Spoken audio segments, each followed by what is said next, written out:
변경회 2회 시작하도록 하겠습니다. 네, 지난번에 1회 때 말씀드린 그 누룽지 스님에 대해서 오늘 처음 시작하도록 하겠습니다. 누룽지 스님이라고 하면 그 일반적으로 많이 그 불교계에서는 알려져 있는데 일반 분들은 잘 모르시는 분들도 계시는 것 같은데요. 이 누룽지 스님이 그 원효 시대에 원효 스님 시대에 살았던 스님이시고요.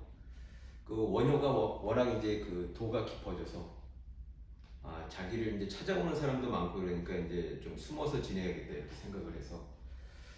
그 머리를 기르고 그 스님의 모습을 그 다른 사람들한테 보이지 않는 상황에서 그 어느 사찰에 그 공양주 노릇 비슷하게 그 밥을 짓는 그 행자 노릇 비슷하게 공양주 삶을 살기 위해서 어느 절에 이제 숨어서 살았다고 합니다. 당분간은 이제 워낙 그 도가 높고 하다고 이제 널리 알려져서 이제 사람들이 찾아오기 시작하니까 이제 그 뭐 나름 그 생각하셨던 바가 있으셨을 거라고 생각을 하는데 그때 이제 일반적으로 왜 누룽지 스님이라고 불리는 그 스님이 등장하냐면은 원효 스님이 밥을 짓고 나시면 항상 그 이 부엌에 오셔서 원효 스님한테 누룽지 좀 달라고 하셔서 이제 누룽지 스님이라고 불리는데 이제 조남이라든지 법명이라든지 뭐 이렇게 알려진 바는 없습니다만 일반적으로 유명하신 그 누룽지 스님이라고 하면 일반적으로 이제 원효 대사보다 도가 높은 스님으로 이제 알려져 있는데 그 이유는 뭐냐면은 원효 스님이 그렇게 몇 년간을 그 공양근으로 비슷하게 이제 머리를 기르고 어느 사찰에서 이제 수행 생활을 하시다가 이제 여기를 떠나야겠다라는 생각이 드셨는데 그때 마침 이제 누룽지 스님한테는 자기가 이제 인사를 하고 떠나야겠다라는 생각이 드셨다고 합니다. 그래서 왜냐하면 이제 매일 누룽지를 이제 그 먹겠다고 찾아오는 그런 그 과정 속에서 굉장히 그 친분감을 느끼셨으리라고 생각을 하는데 그래도 내가 누룽지 스님한테는 내가 이제 이 절을 떠난다는 얘기를 하고 떠나야겠다라는 생각을 하셔가지고 이제 원효 스님이 누룽지 스님한테 이제 이 절을 떠나겠다라는 얘기를 하고 이제 가시는데 이제 누룽지 스님이 그럼 내가 저쪽 앞까지 내가 바래다 줄게라고 하셔갖고 이제 어느 그 산 중턱인가 하여튼 어디 그 저기 그 마을 어귀가 보이는 곳까지 이제 원효 스님을 바래다 주시면서 마지막으로 이제 누룽지 스님이 원효 스님한테 하시는 말씀이 원효야라고 불렀다고 합니다. 원효야. 그러니까 그 얘기는 뭐냐면 누룽지 스님은 원효인 거를 알고 있었고 원효 스님이 머리를 기르든 공양주 노릇을 하든 아니면 어떤 그 행자 노릇을 하든 그 뭐 본질을 사실은 꿰뚫고 있었다고 말씀드려야 될까? 하여튼 원효임을 이미 알고 있었고 그리고 이제 떠나는 마중에 원효야라고 하는 큰 이제 법문을 들려주셨다고 저는 생각을 하는데 이게 이제 소위 불교에서는 이제 그 선승들이 이제 깨달음에 이제 오도성을 짓고 나서 이제 끝에 할이라고 하는 이제 소리를 이야기하는 이제 뭐 음성어를 붙인다든지 하는 그 오도성들이 많이 있습니다만 어떤 의미에서 이제 누룽지 스님이 이제 원효야라고 하는 그 한마디 말씀으로 원효에게 가장 큰 깨우침을 주시지 않았나 이렇게 생각을 하는데 그 뜻은 뭐냐면 사실 요즘 저 나훈아가 그 테스 형이라고 그 뭐 사실 이제 좀 히트곡으로 이제 불려져 있는 노래 중에서 이제 테스 형이라는 게 있는데 그게 이제 소크라테스를 얘기한 거라고 알려져 있는데 사실 전 세계적으로 볼 때 지금 가장 그 위대한 철학자 하면 사실 소크라테스를 그 중에 이제 가장 위대한 철학자 중에 한 명으로 꼽는 사람들이 많은데 그 이유는 뭐냐면은 이제 그분이 이제 너 자신을 알라라는 말씀도 하신 것으로 알려져 있지만 자기는 모른다. 나는 모른다라는 그 말보다 더 위대한 사실은 철학적인 말이 없다는 의미에서 아마 그 위대한 그 철학자가 됐다고 저는 생각을 하는데 참고로 제가 첫 강의 때 말씀드렸었던 그 우리나라 그 숭산 스님이라는 분도 사실 그분이 하시는 그 법문 중에서 이제 서양의 제자들이 가장 좋아하는 말이 오직 모를 뿐, 오직 모를 뿐이라는 그 법문을 제일 좋아하시는 해서 좀 유명해지고 이제 책 제목에도 아마 오직 모를 뿐이라는 제목으로 그 제자들이 쓴 글이 그 알려져 있는데 이제 불가에서는 화두를 든다 그러죠. 이제 의심 덩어리 그 모르겠는 답 질문에 대해서 계속 답을 구하고 살다 보면은 어느 날 이제 깨치는 순간이 온다라는 식으로 이제 얘기를 해서 의심 덩어리를 갖게 그렇게 만드는데 이제 참고로 그 일본의 그 코마자와 대학이라는 데서 사실은 그 저 공안이라고 불리는 103가지인가 7가지인가 하여튼 이제 그 널리 이제 불교계에서 알려져 있는 그런 화두 공안이라고 해서 이렇게 질문들이 있는데 그거를 낱낱이 다 풀어서 쓴 책이 예전에 나왔던 적이 있습니다. 근데 우리나라의 그 성철 스님이 그 책은 찾아서 반드시 불태워 없애야 된다라는 말씀을 하셨는데 그게 뭐냐면 답이 이미 나와 있는 화두라든지 공안 자체에 대해서 사실 의미가 없다라는 표현을 하신 거라고 생각을 하는데 말씀이 좀 장황하게 길어졌습니다만 누룽지 스님은 어떤 의미에서 원효야라고 부름으로 인해서 원효 자신은 자신밖에 자신을 모른다고 생각을 했겠지만 자신 이외에 자신을 알고 있는 사람을 어떤 의미에서 크게 알려주신 그 법문이 아니었을까라는 생각을 하면서 그 너 자신을 알라라는 그 함의적인 표현도 이제 원효야 속에 들어있을 수도 있고 그 다음에 이제 자기 본질을 꿰뚫는 말을 그 전해줬었다는 의미에서도 사실 누룽지 스님이야말로 어떤 의미에서 이제 그 저기 서양의 소크라테스를 뛰어넘는 사실 어떤 그 철학적인 그 우리나라의 그 위대한 그 불교 그 큰 스님이시지 않았을까라는 생각이 듭니다. 왜냐하면 소크라테스는 이미 이름을 남겼지만 이제 누룽지 스님은 이름조차도 흔적도 없이 다만 이제 그 야화나 이렇게 널리 이제 알려져 있는 스님들 사이에서 이제 유명한 전원으로만 여태까지 남겨져 있는 그런 분인 것을 보면 오히려 더 그 도가 깊지 않았을까. 뭐 도가 깊다, 낮다 이런 표현을 할 수는 없겠습니다만 도가 있다 없다는 이야기할 수 있어도 사실 이렇게 뭐 말장난 같지만 사실 있다 없다라는 표현도 적절치는 않을 것 같습니다만 하여튼 그런 의미에서 누룽지 스님이야말로 어떤 의미에서는 그 현재에 사는 저희들에게 어떤 좀 그 재치 있는 표현으로 뭐 누룽지 스님이라는 그 분이 가장 우리나라에서 법이 제일 높다라는 뭐 표현을 씁니다만 어떤 일종의 유머 있을 수도 있겠습니다만 그 유머를 사실 통해서 큰 깨우침을 얻는 것이 가장 좀 필요한 시대가 아닐까라고 생각합니다. 왜냐하면 그 어떤 유머라든지 그 좀 깨우침을 돕기 위해서 뭐 때로는 이제 표현이 적절치 않다는 표현은 이제 뭐 철학적이라거나 이제 뭐 보통 일반적으로 잘 그 학문적으로 체계를 갖춘 사람들한테 얘기했을 때는 좀 저차원적인 이야기를 하는 것 같지만 사실 그 의미 속에서 그 깨달음을 갖게 하는 그런 그 내용으로 저희들이 이해하면 되지 않을까라고 생각을 합니다. 그리고 이제 제가 지난번에 견경회라고 하는 것은 볼견자 경전경자이면서 또 이제 그 거울을 보는 의미에서 그냥 오늘 그 매주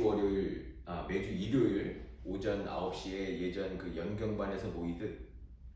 저희들이 모여서 경전을 거울 보듯이 한번 펼쳐보자라는 의미에서 이렇게 말씀을 드렸고 제가 뭐 지난번 강의 때는 이제 그 토마스 머튼 기법이라는 표현을 써가면서 소위 간절한 마음으로 오늘 이 시간에 그 어떤 하나님이랄까 아니면 진리의 어떤 소리가 아니면 어떤 에너지가 우리에게 어떤 말을 전할까라는 것을 펼쳐서 읽어보자라는 그 말씀을 드리면서 경경회라는 그 모임을 갖게 된 의미를 말씀드렸는데 사실 오늘 이제 새벽에 이제 그 제가 그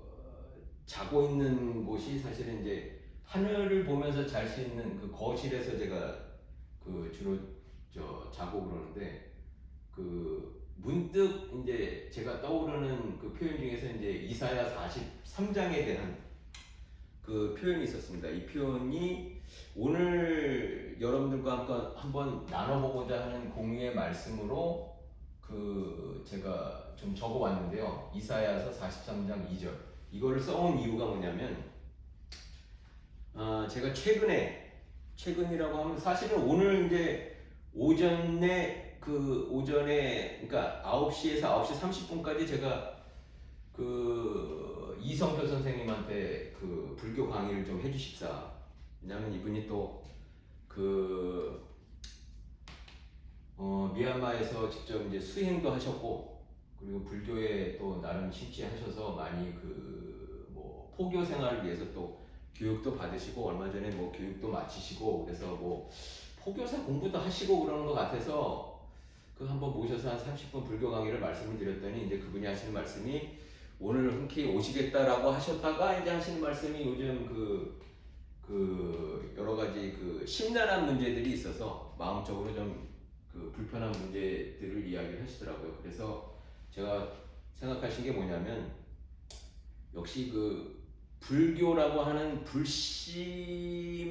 그 깊이를 우리들이 알고자 할 때는 과연 이제 마음을 편안하게 할 수 있는 그 법문이 가장 그 좋은 법문이지 않을까. 그리고 이제 그 불교도이든 기독교인이든 이제 제가 보는 관점은 이제 좀 건방진 관점일 수 있겠습니다만 가장 마음이 편안한 상태에 있으신 분들이 사실 불교의 그 안심법문을 제대로 이해하신 분이고, 그다음에 이제 기독교적으로 얘기를 하면 이사야서 43장 2절에 대한 내용을 가장 깊이 있게 그 체험하신 분들이 이제 기독교인들이고, 소위 이제 그 기독교인 중에서도 이제 거듭난 기독교인이라고 저는 생각을 하고, 안심법문이 체득되신 분들이 사실 어떤 의미에서 거듭난 불교도인들이 아닐까라는 생각을 하면서 제가 이렇게 적어봤는데, 이사야서 43장 2절을 제가 한번 읽어보도록 하겠습니다. 이사야서 43장 2절이 뭐냐면, 내가 물 가운데로 지날 때에 내가 너와 함께 할 것이라. 강을 건널 때에 물이 너를 침몰하지 못할 것이며 내가 불 가운데로 지날 때에 타지도 아니할 것이요 불꽃이 너를 사르지도 못하리니. 이게 43장 2절의 말씀입니다. 이게 어떤 의미에서는 그 걱정하지 말라는 말씀이겠죠. 아무 걱정하지 말라. 뭐 불타는 뭐 불꽃 속에 뛰어들더라도 그 불이 너를 태우지 못하리라라는 그 말씀 자체가 사실 오늘을 사는, 특히 그 코로나 시대를 사는 저희들한테 그 알려주는 그런 말씀이 아닐까라는 생각을 해봅니다. 이제 뭐 불 속을 지나가서 어떻게 타지 않겠냐 라고 또 이렇게 그 물으신다면, 사실 어떤 의미에서 이제 불교적인 표현 중에서 이제 그 이 시체를 끌고 다니는 나는 누구냐라는 뭐 그 질문이 있습니다만, 그것으로 뭐 대신 답하는 것으로 말씀드리고, 이사야서 43장 2절에 대해서 제가 말씀드렸습니다만, 이제 기독교인들은 항시 범사에 감사하라, 항상 기뻐하라, 그 뭐 쉬지 말고 기도하라라는 그 어떤 그 일반적인 그 이야기들이 어떤 일이 있더라도 그 나를 보내신 자가 나를 그 위험 속에서 구해주리라라는 표현도 있지만, 항시 모든 일 속에 그 하나님께서 인도하심이 있기 때문에 걱정할 무엇을 입을까 먹을까 어디서 누울까라는 걱정을 할 필요가 전혀 없다라는 그런 말씀을 가지고 사실 하루하루를 사는 것이 저희들이 그 맞게 사는 것이 아닐까라고 생각합니다. 그리고 지금 제가 이제 지난주 강의를 보면서 제가 이제 후회했었던 그 표현 중에 어떤 게 있었냐면, 제 이름풀이를 우리 이명서 선생님께서 그 멋있게 해주시면서 그 세상을 이겨낸 그 하나님의 상서로운 빛이다라는 제 이름풀이를 제가 말씀드린 것을 약간 그 후회했다라고 하기보다는 이제 어떤 의미에서는 좀 저를 다시 이제 뒤돌아보는 그런 계기가 됐었는데, 사실 이제 김호 선생님도 제일 마지막 강의 때 하신 말씀이 그 사탄이 누구냐라는 그 질문에 대해서 사탄은 바로 우리들이라는 그 표현을 쓰신 것을 제가 선명하게 기억하고 있습니다. 그래서 우리들은 사탄이다. 그러니까 아우구스티누스라는 그 법철학자가 그 사실 이제 고백하면서 자기는 죄인이라고 고백하면서부터 시작해서 큰 위대한 그 법철학이 형성됐듯이 저희들도 이제 뭐 저뿐만 아니라 이제 모든 여기 모인 분들도 그렇고 그 유튜브를 통해서 강의를 들으시는 분들도 이제 그런 우리는 나는 사탄이다. 그러니까 죄인이다. 심각한 죄인이다라는 그 고백부터 사실은 저희들이 강의도 듣고 강의를 하는 사람도 그렇게 해야 되지 않을까라고 생각을 합니다. 사실 강의라는 표현을 썼지만 이제 제 입을 통해서 그 현재 김우호 선생님의 그 어떤 에너지라고 할까 그 이 세상에 남기신 그 말씀들이 어떤 의미에서는 그 사실 이렇게 과학적으로는 연경반에서 하신 말씀들 그 에너지들이 어느 우주인가 기로 남아서 사실은 전 우주에서 남아있는 뭐 그게 뭐 요즘 뭐 현대 물리학에서 이제 과학적으로 그게 뭐 입증이 됐다고는 하는데 그런 그 에너지들이 제 입을 통해서 여러분들과 함께 저를 어떤 그 사탄의 경지에서 그 위대한 그 경지라기보다는 이제 하나님의 아들 또는 이제 깨달은 자, 그 이미 붙여 있는 것을 깨닫게 하려고 하는 그런 이제 그 큰 뜻이 있지 않을까 그렇게 말씀을 드립니다. 그리고 안심법문에 대해서는 뭐 여러분들이 잘 알고 계신 분들이 많을 거라고 생각을 합니다만 제가 이제 좀 설명을 드리자면 그 오늘도 사실은 이제 대체적으로 다 한글로 썼습니다만 이제 그 해외에서 저 제 1회 강의를 보시는 분 중에서 너무 어렵다라는 표현을 쓰신 분이 계셔가지고 사실 이제 그 한자를 쓰게 되거나 이제 영어를 쓰게 되면은 이제 왠지 바로 꺼버리시는 분들이 계셔가지고 제가 오늘은 특별히 한글로 시작을 했습니다만 그리고 이제 누룽지라는 이제 친숙한 표현으로 그 강의를 하고 있습니다만 그런 의미에서 이제 다 일반적으로 알고 계시리라는 전제보다는 다시 한번 생각해보는 의미에서 한번 말씀을 드리고자 하는 게 이제 안심법문이라는 건데 이거는 이제 유명한 달마의 안심법문이라고 하는 건데 혹시 들어보신 적 있으신가요? 그 달마가 그 9년간 면벽 수행을 한 것으로 이제 유명해서 사실 이제 원효도 유명해져서 숨었듯이 달마는 하여튼 벽을 보고 앉아서 달마는 뭐 동쪽으로 와서 이제 그 법을 전하려고 하는데 이제 9년간 법을 듣기 위해서 온 사람한테 아무 말도 안 하고 이제 면벽 수행만 하고 있으니까 사람들이 너무 애절하게 법을 구했음에도 불구하고 달마가 벽만 보고 있으니 그 어떤 이제 그 꼭 자기는 법을 구하고 싶다. 그 위대한 선사로부터 한 말씀만 전해 듣고자 해서 어떤 분이 와서 법을 달마한테 구했더니 달마도 이제 마찬가지로 그 예전처럼 마찬가지로 이제 돌아보지도 않고 있으니까 이분이 자기 한 팔을 잘랐다고 하죠. 칼로 한 팔을 자르면서 내가 이 정도로 애절하게 법을 구하니 오직 달마께서는 한 말씀만 하소서. 이게 이제 불교에서는 이제 청법계라고도 불리는 게 사실 이 시대에 이게 뭐 역사적으로 여기서부터 내려오지 않았을까라는 제가 생각을 하는데 그만큼 애절하게 어떤 법을 구하기 위해서 그 청하면 그 사실 입을 개구즉착이라는 표현이 있듯이 입을 여는 순간에 즉시 틀린 답이 되기 때문에 이제 그 큰 고승들이나 사실 도를 깨우친 사람들이나 뭐 소크라테스도 나는 모른다라고 이야기했듯이 어떻게 말로 표현할 수는 없겠으나 그럼에도 불구하고 법을 청하는 사람에게 그 구하는 청법계라는 표현이 아마 거기서부터 시작되지 않았을까라고 제 개인적으로는 이제 생각을 하는데 그렇게 하듯 애절하게 자기 팔을 자르면서까지 법을 구하니까 그때서야 달마가 한 번 뒤를 돌아보면서 한 말이 무엇 때문에 그러느냐 그랬더니 이 법을 청했던 사람이 제 마음이 편치 않아서 법을 청하오니 뭐 하여튼 그 법을 전해 주십시오라는 식의 그 말을 했다라고 하는데 제가 뭐 정확한 표현의 기억은 없습니다만 하여튼 그런 식으로 제 마음이 불편하니 한 말씀만 하소서 마음이 편치 않으니 불편하니 한 말씀만 하소서라는 것에 대해서 달마가 한 얘기가 그 원래 마음이 본시 없는데 왜 마음이 불편해하느냐 라는 법을 이야기해 줬다고 합니다. 그래서 사람들이 이제 본씨 마음이 없는데 그 마음이 불편하다고 하니 그 뭐 어떤 의미에서는 뭐 그게 뭐 말장난으로 들리시는 분들한테는 말장난으로 들리시겠지만 그 본시 그 근심이라는 그 자체 본질이 사실은 그 없다라는 뭐 표현을 쓰셨으리라고 저는 생각을 합니다만 하여튼 이제 달마가 그렇게 이야기한 거를 유명하게 사람들이 달마의 안심법문이다. 그리고 근심하는 사람들에게 주로 해주는 말이 아니 무슨 걱정할 마음의 근심을 둘 일이 전혀 없는 거죠. 마음이 본래 없기 때문에 그런 식으로 이제 표현을 해준다고는 합니다. 그래서 근데 이제 불가에서는 그렇게 사람들을 안심시키는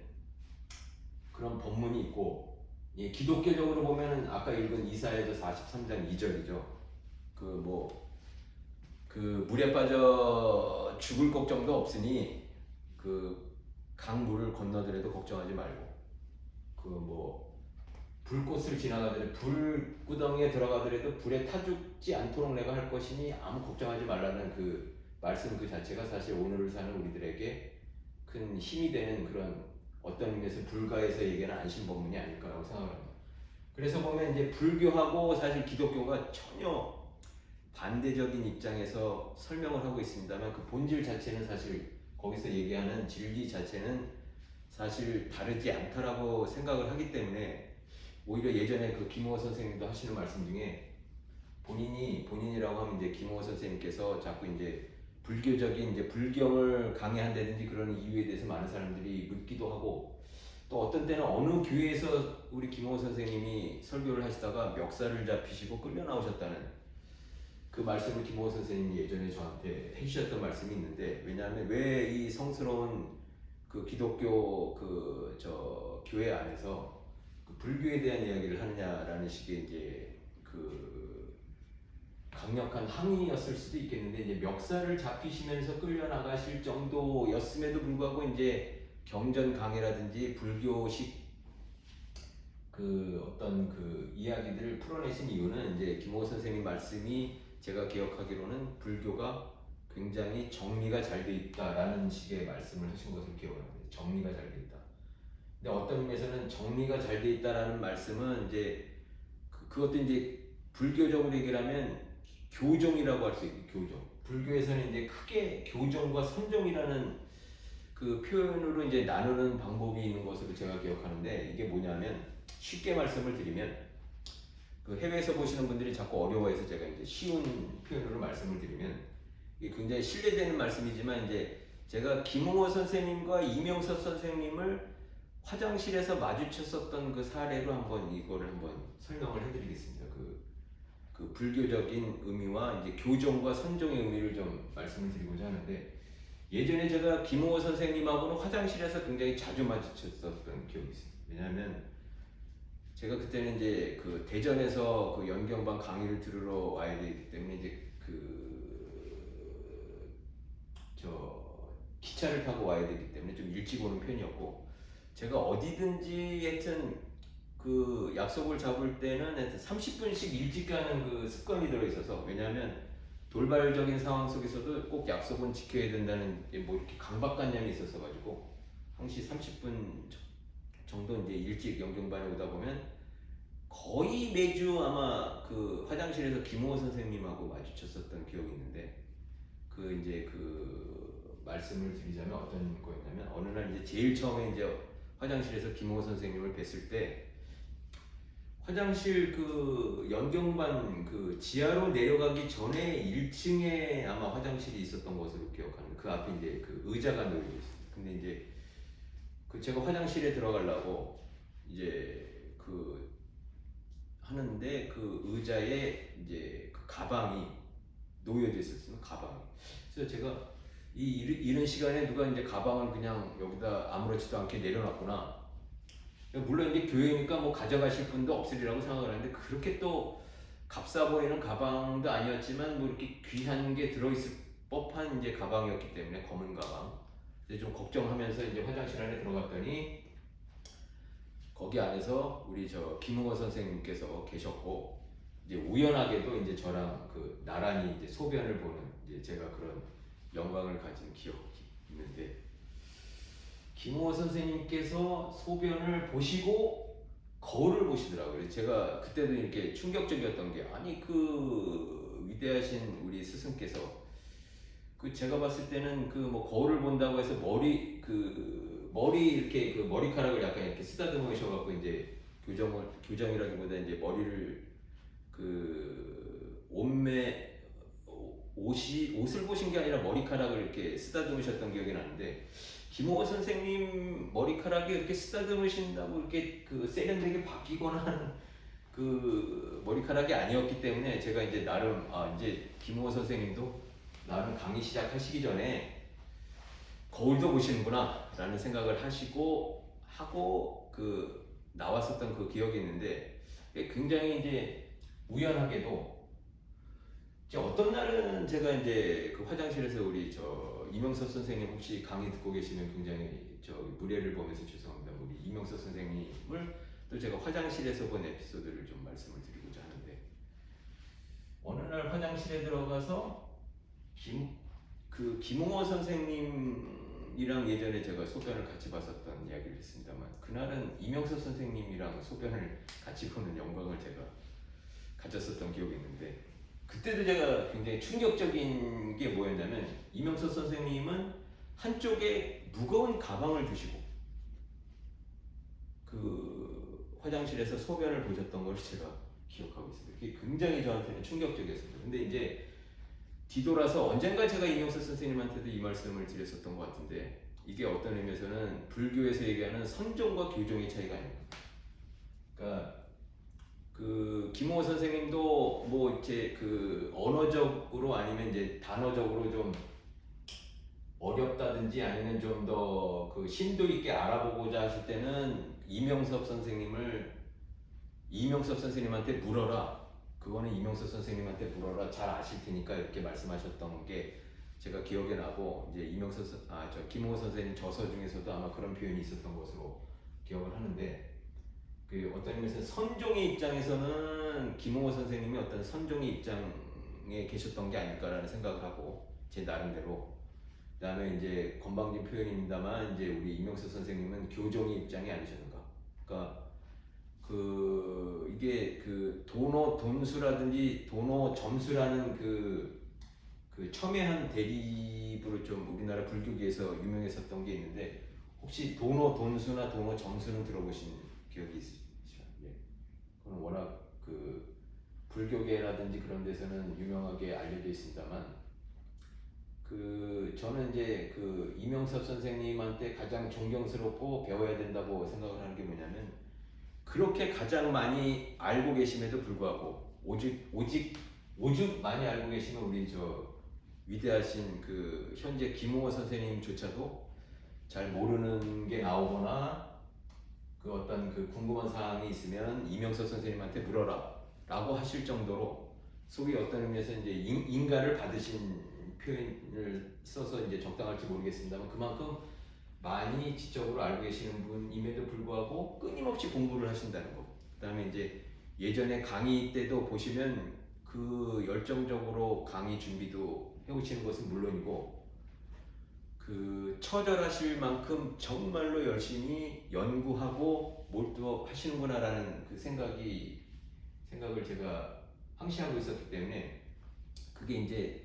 그 교정이 높다, 선정이 높다 이런 표현을 쓸 수는 없겠습니다만 항시 배우고 익히는 그 자세야말로 그 위대한 자세이고 사람을 가장 높은 경지에 이르는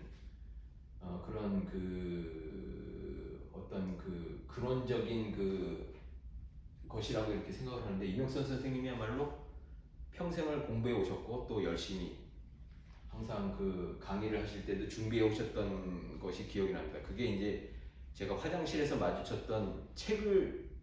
들고 계시면서까지도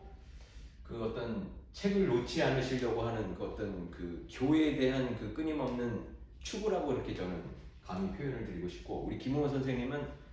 모든 거를 다 내려놓으시고 그 가방도 내려놓으시고 이제 제가 그 불경스럽게도 이제 그 우리 김홍호 선생님과 소변 봤을 때의 모습을 제가 말씀드리자면 정성스럽게 그 계셨던 모습을 제가 보면서 정성스럽게 계셨다라는 말씀은 제가 이제 두 손으로 최선을 다해서 소변을 보셨다는 그런 말씀을 제가 드리는데, 이거는 제가 아까 말씀드렸다시피 어떤 불경스럽게 말씀을 드리는 것이 아니라 유머스럽게 좀 재치 있게 표현을 하자고 제가 말씀드리는 거니까, 이제 이 강의를 들으시는 분도 혹시 이제 저한테 하시는 거는 좀 하지 말아 주십사 이렇게 부탁을 드리는 게, 이제 김홍호 선생님 제자분들 중에서 워낙 또 김홍호 선생님을 성스럽게 생각하시는 분들이 많다 보니까, 이제 제가 이런 말씀을 드리는 거에 대해서 제가 좀 약간 걱정스러운 사실 여기서 안심법문을 얘기를 하면서 조금 그리고 이사야서에 대해서 얘기하면서도 저도 이렇게 걱정스러운 표현을 말씀드리는 게, 카톨릭에서 보면은 토머스 모어의 유머를 위한 구하는 기도라는 게 있습니다. 그러니까 하나님한테 토머스 모어라는 신부가, 원래 신부님들이 강론 시간에 유머를 잘하시는 걸로 유명한데, 신부님들이. 근데 이제 신부님들 특히 이제 예수회라고 하는, 지금 이제 로마 카톨릭 교황도 이제 예수회 소속의 이제 신부님이셨다가 이제 교황님이 되셨는데, 그 신부님한테 제가 들은 기억인데, 이제 카톨릭에서는 5분 이상 우스갯소리로 강론, 그러니까 교회에서 얘기하는 설교 시간이죠. 그러니까 신부가 5분 넘게 강론을 하면, 설교를 하면 그거는 사탄의 소리다라는 표현이 있습니다. 그러니까 5분 이상 떠들지 말고 짧게 끝내주는 거, 이게 굉장히 교인들이 기대하는 표현이라고 해서 아마 그렇게 이야기를 했을 거라고 생각을 하는데, 어쨌든 말씀드리고자 하는 내용하고 또 오늘도 좀 약간 화장실 얘기를 하면서 좀 빗나갔습니다만, 어쨌든 이 강의를 들으시는 분들도, 여기 오시는 분들도 걱정하시지 말고 살았으면 하는 삶을 그렇게 영위하셨으면 하는 바람을 이렇게 말씀드리고, 사실 견경회의 회원이 되신 분들한테는 제가 그때도 말씀드렸습니다만, 자녀분들이 계신 분들은 자녀분들에게, 그리고 자녀분들이 없으신 분들은 견경회 회원들에게 뭐 장학금이든 어쨌든 장학금의 의미도 사실 꼭 학교를 들어가서 공부해야 되는 그런 일반적인 제도의 장학금이 아니라 어떤 더 나름 공부를 하고 싶거나 연구를 하고 싶거나 하는 의미에서의 또 장학금 제도일 수도 있으니, 뭐 그런 의미에서 견경회가 이제 모여졌었던 모여진 의미도 있기 때문에 그렇게 큰 걱정을 하지 마시고 견경회 강의를 들으시고 모임에 나와 주셨으면 뭐 하는 바람입니다. 그 다음에 제가 쓴 게 큰 임오라고 썼는데, 이게 사실은 임오의 한자는 이제 깨달음이 임했다라는, 큰 깨달음이 임했다라는 의미에서 제가 한글로 이렇게 적었습니다만, 유영모 선생님이 특히 이제 한글로 뭐 말씀을 하시는 것 중에 뭐 사실 이런 식의 이제 표현을 쓰시는 경우도 굉장히 많이 있었는데, 이게 사실은 큰 깨달음이 임한다는 표현으로 제가 큰 임오라고 한글로 썼습니다만, 이게 사실은 제가 어떤 이야기를 전하고 싶냐면은, 저의 큰 이모님에 대한 이야기를 전하면서 제가 이제 종교적으로 굉장히 많이 은혜를 받은 사람이라는 첫 강의 때 말씀드린 걸 좀 설명을 드리려고 하는데, 사실은 제가 굉장히 종교적인 사람으로 바뀐 게 사실 저의 큰 이모님 덕분에 굉장히 종교적인 사람으로 바뀌었는데요. 왜냐하면은 저희 가족들 중에, 친족들 중에 저희 큰 이모님이 제 기억에, 어렸을 때 기억에 가장 가난하게 사셨던 것을 기억을 합니다. 가난하게 사셨던 것도 있고, 하여튼 제 기억으로는 이제 남편 되시는 큰 이모부님께서 국군 포로로 잡히셔서 북에 가셔서 이제 홀로 계시면서 어린 자녀들을 키우시면서 고생을 많이 하신 기억을 저희 어머님으로부터 전해 들어서 그런지, 하여튼 굉장히 가난하고 그런 이미지가, 큰 이모님에 대한 이미지가 굉장히 강했었던 기억이 있는데, 제가 왜 이 종교적인 사람이 됐냐면, 일본에서 어느 날 제가 그 굉장히 그 개인적으로 굉장히 어려운 상황에 처해 있었을 때가 있었는데 그때 누군가가 굉장히 저에 대해서 그 뭐 하여튼 그 나중에 이제 자세한 말씀은 드릴 기회가 있으리라고 생각합니다만 그 어려운 상황이 있었던 경우가 있었는데 어느 날 꿈을 꾸는데 꿈속에서 제가 온몸이 아주 새카맣게 된 사람들 여러 명한테 이제 어떤 언덕 위에서 계속 짓밟히고 있었습니다. 그러니까 저를 죽이려고 그 검은 그 몸을 한 사람들이 저를 짓밟고 있었고 제가 꿈속에서 저항을 하려고 해도 저항을 할 수가 없어서 도대체 누가 나를 이렇게 짓밟고 있는가라고 봤더니 그 짓밟고 있는 검은 무리 중에서 한 사람 얼굴이 제가 그 알고 있었던 사람 그 당시에 그러니까 제가 이제 어려움에 빠져 있었을 때 어떤 의미에서는 그 중에 한 사람이었기 때문에 아마 제가 무의식적으로 아마 그런 꿈을 꿨을 수도 있으리라고 생각을 합니다만 그 꿈속에서 갑자기 하늘이 열린다고 표현은 그 검은 그 밤이었었는데 갑자기 하늘이 파랗게 열리면서 변하면서 거기서 이제 음성이 들렸습니다. 꿈속에서. 그러면서 그 검은 무리들이 쏜살같이 그 언덕 밑으로 도망가기 시작했고 저는 그 꿈속에서 이제 죽지 않고 살아났음을 느끼고 너무 그 의아해서 누가 나를 이렇게 살려줬냐고 그 파란 하늘에다 대고 제가 물은 적이 있습니다. 그랬더니 그 하늘에서 음성이 어떻게 들렸냐면 제 이름을 부르면서 정호야 너의 큰 이모입니다 라는 음성을 들었습니다. 하늘에서. 그래서 그 꿈을 꾸고 나서 제가 깜짝 놀라서 왜냐하면 평생 제가 큰 이모님에 대한 그 꿈을 꾼 적도 없고 그렇게 뭐 가난하게 힘들게 사셨다는 그 이미지밖에 없었고 그렇기 때문에 그렇게 뭐 큰 이모님이 제 꿈에 나오실 분은 아니셨던 것으로 기억을 해서 혹시 이제 그 돌아가신 것이 아닐까 그래서 아마 제 꿈에 그렇게 하늘에서 너의 큰 이모님이다 정호야 너의 큰 이모님이다 라는 표현이 이제 꿈속에서 나오지 않았을까 그래서 급히 이제 일어나자마자 새벽인가 하여튼 아침에 저희 어머님한테 전화를 드려서 뭐 큰이모님한테 무슨 문제가 있으시냐 그 꿈을 꾸니 큰이모님 꿈이 나와서 좀 걱정돼서 전화를 드렸다 뭐 별일은 없느냐 이렇게 말씀을 드렸더니 그때 저희 어머님께서 하시는 말씀이 사실은 어제 큰이모님께서 그 집에 다녀갔다라는 말씀을 하시더라고요. 그 다녀가시면서 하시는 말씀이 그 100일 동안 기도를 했다. 그러니까 저의 사진을 방에 두시고, 그러니까 100일 동안 저를 위해서 기도를 하고 100일이 지나서 저희 어머니한테 이 기도가 끝났다 라는 표현을 하고 돌아가셨다. 그날 왔다 가셨다. 그 전날 왔다 가셨다라는 표현을 하시더라고요. 근데 이제 이게 나중에 알고 봤더니 그 100일 기도가 아니었고 이게 우리 큰이모님 종교가 뭐였냐면 그 소위 남묘호랭개교로 유명한 그 일본에서는 소가가카이라고 하는데 이제 그쪽 그 종교셨는데 제가 그 지금도 생각해 보면은 어떤 종교 단체들에 대해서 약간 폄하하거나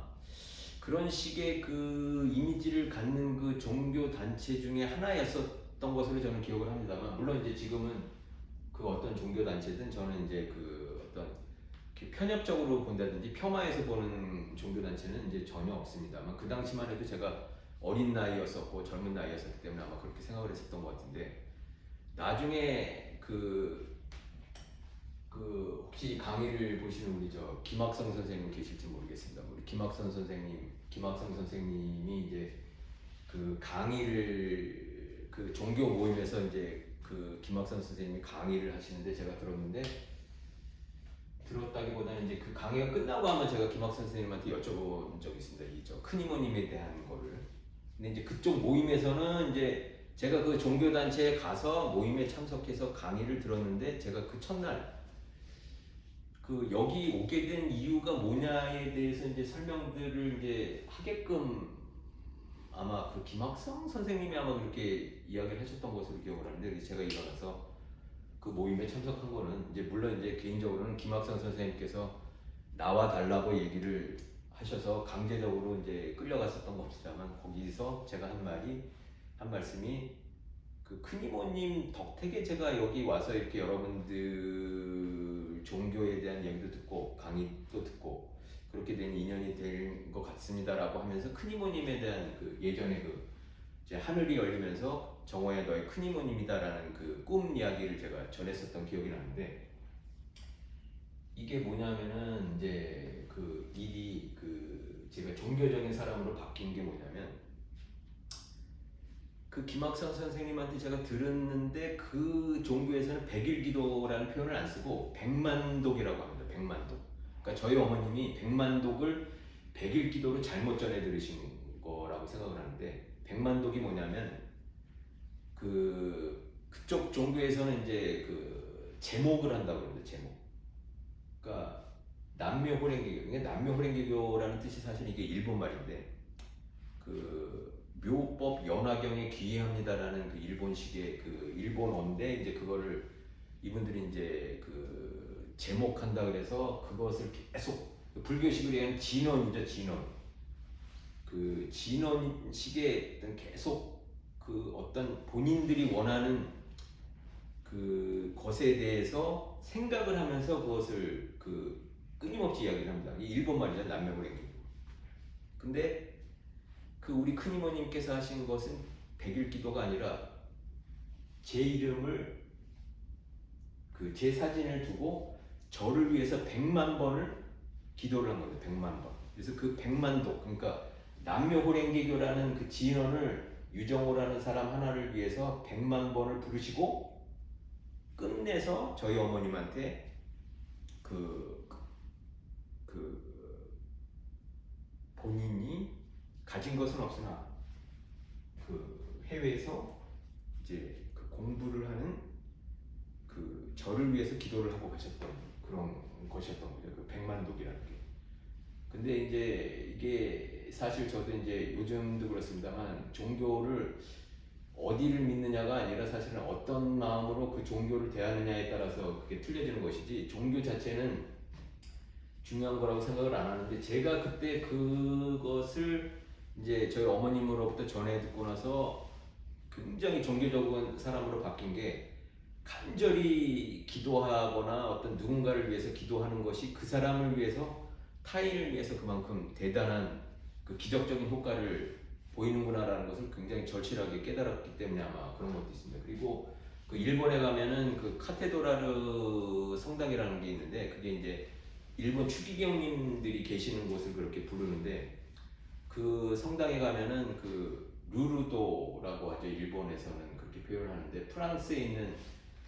그 루르도라고 하는 마을에서 일어난 그 기적에 대해서 이제 똑같이 이제 일본 사람들이 이제 모방을 해서 그 만들어 놓은 게 있는데, 거기 뭐냐면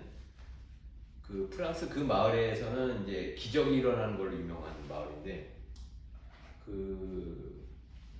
실제로 있었다고 합니다. 제가 일본 수녀님한테 전해드린 이야기인데, 그 마을에, 그러니까 그 카테드라르 성당 그 근처에 있는 메구로역이라는 근처에 있는 저 성당입니다만, 그 근처에 실제로 의사분 한 분이 이제 봉사를 열심히 하시는 그런 분이 계셨었는데, 그분이 이제 일어나지 못하는 이제 장애인들이라든지 이제 굉장히 어려운 그 병을 앓고 있는 분들을 모아서 그 유명한 루르도라고 하는 그 프랑스 마을에 가서 그 이렇게 성지순례식으로 이렇게 갔었던 적이 있었는데, 그때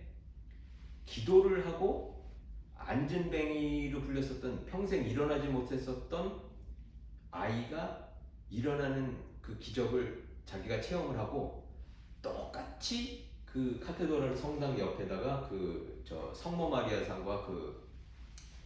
그 평생 일어나지 않았었던 안진뱅이라고 불렸었던 그 소녀가 일어났었던 그 프랑스의 그 마을과 까치 묘사해서 거기다 이제 기부를 해서 만들게 해놓은 곳이 있다고 합니다. 근데 이제 이 의사가 하도 궁금해서 딴 사람들도 열심히 기도를 했을 텐데 왜 이 아이만 이렇게 일어났을까 해서 너는 어떻게 기도를 했냐라고 물어봤더니 이 아이가 이야기를 해주는 게 뭐냐면 자신과 같이 그 어려운 일어나지도 못하는 장애를 갖고 있는 아이들의 어머니를 위해서 기도를 했다. 그러니까 세상에 자기처럼 장애를 갖고 있는 그 어머니들을 위해서 기도를 했다. 그랬더니 자기가 일어났다. 이런 표현을 했죠. 그래서 사실은 이게 제가 굉장히 어떤 의미에서 종교적인 사람으로 변한 것도 큰 깨달음이 임했다라고 생각하는 그 순간이 사실은 꿈을 꾸고 나서인데 하늘의 음성이 들릴 정도로 어떤 의미에서는 최선을 다해서 다른 사람을 위해서 기도했었던 그 기도가 저한테 전달되지 않았을까 그렇게 생각을 합니다. 그런 의미에서 이제 큰 이모님에 대한 말씀을 드렸고, 근데 이제 사실 나중에 이제 지금 큰 이모님은 이제 돌아가셔서 없습니다만 나중에 이제 전해 들었더니 이제 큰 이모님이 사실은 저의 혈육이 아니셨더라고요. 근데 저희 어머님은 이제 박시성이셨고 큰 이모님은 이제 남시성이셨는데, 근데 나중에 알고 봤더니 그게 이제 예전에 저희 외할머니, 그러니까 외할아버지 외할머니가 굉장히 부유한 가정이었어가지고 어느 날 저희 외할머니가 아기 울음소리가 아침에 나서 문을 열고 나와봤더니 어린 아이가 있었다고 합니다. 갓난아기가. 그러니까 이제 제 생각에는 이제 그래도 먹고 살기 굉장히 힘든 어느 집안에서 그래도 이제 먹고 살만한 집에 좀 자기 아이를 맡기고자 싶어서 아마 그렇게 어떤 의미에서는 우리 아가 예수가 마국간에서 태어났듯이 뭐 그런 의미일 수도 있겠습니다만, 사실은 갓난 아이가 사실은 저희 큰 이모님이셨고, 근데 이제 저희 외할머니는 굉장히 불심이 가득한 분이셨기 때문에 굉장히 정성껏 키우셔서 다른 자녀들하고 똑같이 아마 정성스럽게 키우셔서 그런지 모르지만 큰 이모님은 항상 뭐 그런 의미에서도 아마 집안의 막내 아들이 해외에서 고생을 한다고 하니까 아마 그렇게 경제적인 여유가 없었기 때문에 기도로서 그렇게 은혜를 갚겠다는 의미에서 아마 제가 제 꿈에서 이제 하늘의 음성이 들릴 정도로 그런 큰 기도를 해주셨던 게 아닌가. 그리고 제가 이렇게 그 은혜로 이렇게 잘 세상에서 살고 있는 것이 아닐까라는 생각을 합니다. 그리고 여기 몰두라는 표현을 썼는데 이건 이제 김홍호 선생님께서 항상 하셨던 게 몰두하면 붕 뜬다 라는 표현을 많이 쓰셨는데, 수영할 때도 머리를 집어넣어야지 붕 뜨지. 그리고 이제 제가 트라피스트의 이제 수도회 생활을 하기 위해서 들어갔었던 나왔던 얘기를 지난번 강의 시간에 말씀을 드렸습니다만, 그때 이제 추천서를 받는 경우가 있는데, 추천서. 여기서 이제 우리 박상현 선생님이 이제 하품을 하시는 걸 봐서 이제 거의 이제 끝날 시간이 다가왔다라고 생각을 했는데 10분 남았습니다만, 하여튼 몰두하면 붕 뜬다라는 표현이, 근데 사실 저 같은 경우는 이 몰두가 트라피스트라는 게 사실 이제 모든 거를 다 버리고 들어가면서 말도 하지 않고 침묵 속에서 오로지 수행을 하고자 하는 몰두를 했더니 어떤 면에서는 제가 불심이 가득해서 세상에 나왔었던 지난번에 말씀을 드렸습니다만, 그때 추천서를 갖고 들어가야 되는 게 있었거든요. 트라피스트나 어디 수도에 들어가려면. 근데 이제 그때 제가 아까 말씀드렸던 카테도라르 성당에, 한인 성당에 한국 신부님한테 추천서를 써달라고 말씀드렸더니 그 신부님이 저한테 당신 추천서를 받으면 들어가서는 나오면 안 된다, 수도에서. 그렇게 말씀을 하셔가지고 제가 들어가기 전에 이렇게 그런 말씀을 미리 하시면은 이라는 생각을 들었던 것도 있고, 이렇게 그 뭐 흔쾌히 추천서를 그분한테 받고 싶은 생각이 없어져서 이제 그때 지금은 이제 일본 예수회 소속인 이제 그 예수회 그 수사 신부님한테 제가 부탁을 드렸더니 그 신부님이 하시는 말씀이 저보고 빨리 써줄게 빨리 들어갔다 나와 이렇게 얘기를 하시더라고요. 그러니까 왜냐하면 그분 표현으로 이제 트라피스트가 이제 들어갔다 나오는 성소라는 표현으로 이제 유머식으로 말씀을 하신 게 저희 나라의 그 파주에 가면 그 저 트라피스트 수도회가 만들어졌었다가 남자 수도회가 한 100분 정도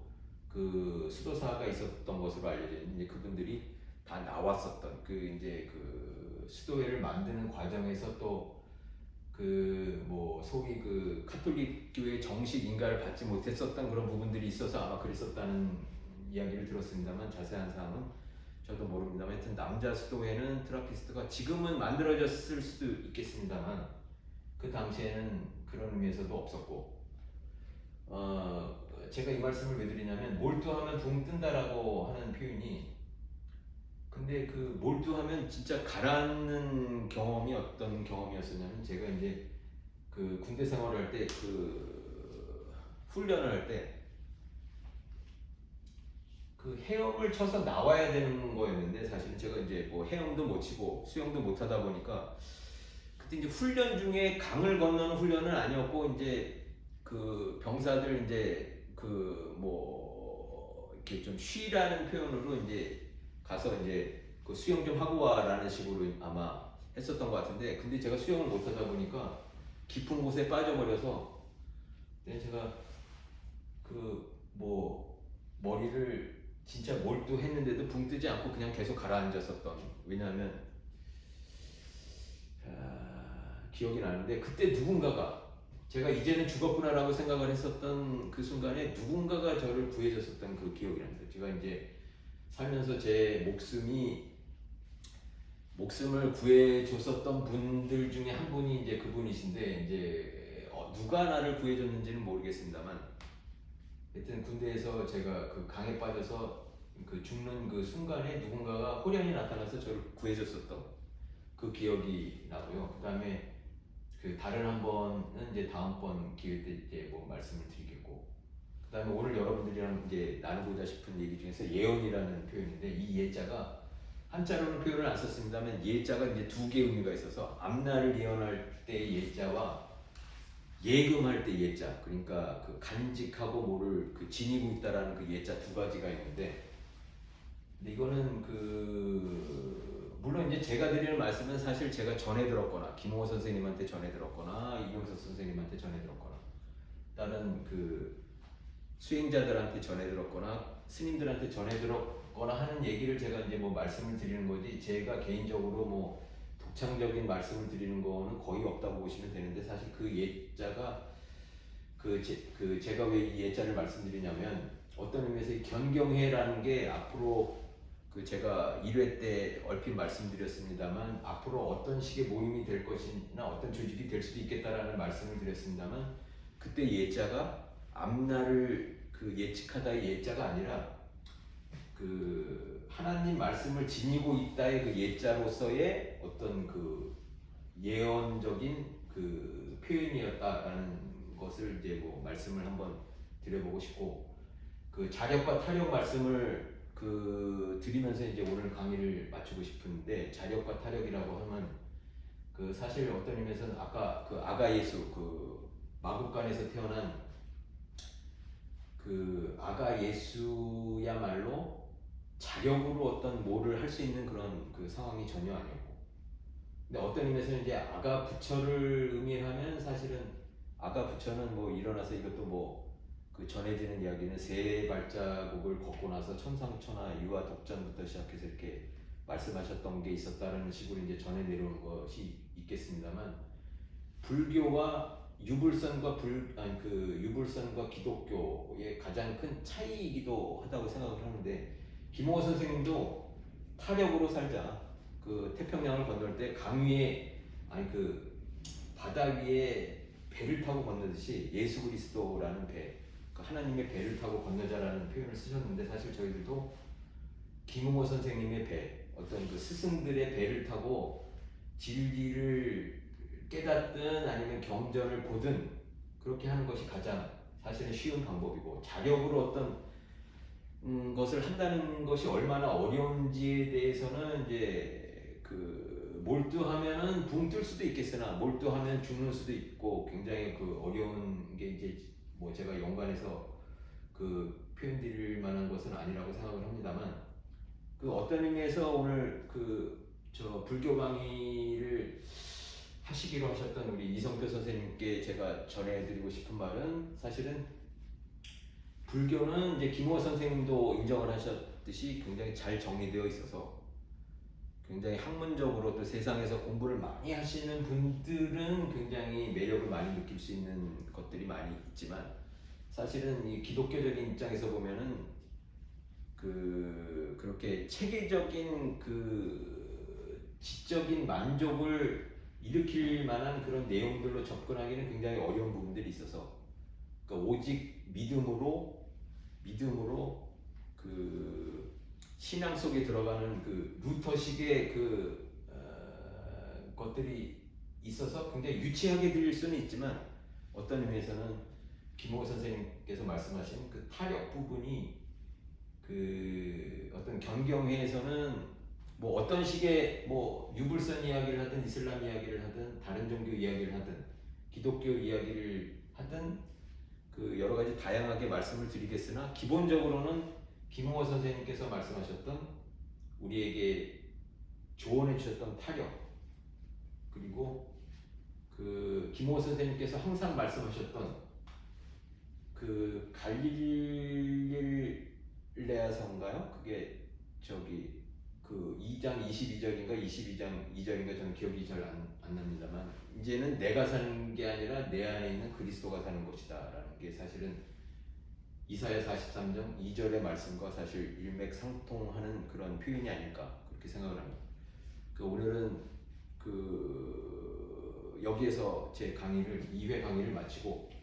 이제 앞으로는 뭐 제가 토마스 머턴식의 기법 강의를 말씀을 드렸습니다만, 강의를 드리는 그날 새벽에 떠오른 어떤 말씀이 있다든지 아니면 유불선의 내용이 있다든지 하게 되면 굳이 토마스 머튼 기법을 쓰지 않고 그 김홍호 선생님께서 설명하셨던 것과 동일한 식으로 제가 아침에 와서 쓰고 여러분들에게 그렇게 설명해주는 그런 기법도 병행해서 사용하겠다라는 말씀을 드리면서 오늘 강의를 여기서 마치도록 하겠습니다. 들어주셔서 감사합니다. 그리고 참고로 말씀드리면, 그 유튜브로 견경회나 또는 파이오니아즈를 검색해서 들어가셔야 아마 화면이 좀 더 크게 보이고 하는 그런 것이 있으니까 참고하시고 그 경청해 주셨으면 감사하겠습니다. 네, 이상 마치도록 하겠습니다. 감사합니다.